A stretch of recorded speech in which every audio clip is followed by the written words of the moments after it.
Un derby vlinois pour ce 5e tour de la Coupe de France. Trappes qui évolue en PH recevait les Mureaux, une équipe de DH 3 divisions au-dessus des Trappistes.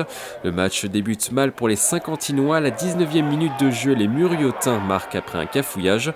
Un but qui donne des ailes aux Verts. La défense trappiste doit s'employer à plusieurs reprises pour éviter le but du break avant la mi-temps. Ça fait plusieurs années qu'on a à peu près le même groupe, la même défense. Après, à Trappes, on a toujours eu l'esprit guerrier, donc voilà, ça s'est ressenti aujourd'hui et sur tous les autres matchs. Au retour des vestiaires, Trappes revient avec de meilleures intentions et fait jeu égal avec les Mureaux. Les Rouges exercent un gros pressing et monopolisent le ballon. On perd 1-0 à la mi-temps, on a un peu de mal à rentrer dans le match. Mais bon, on a été un peu secoué à la mi-temps.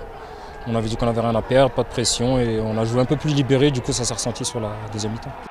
Malgré le jeu développé sur la seconde période, les Mureaux marquent à la 80e minute sur corner 2-0.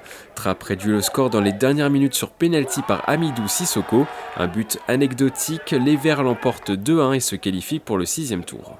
C'est une défaite logique, hein. Donc l'écart de niveau entre une PH et une DH s'est vu, hein. Dans la maîtrise, voilà, le sang-froid, ils ont marqué dans les moments clés. Donc après nous on a essayé d'exister, mais bon, il y avait quand même un écart entre une PH et une DH. On prend le deuxième but sur un coup de pied arrêté à 10 minutes de la fin. Ça joue sur des détails. Voilà, on a vu la différence de niveau sur le deuxième but.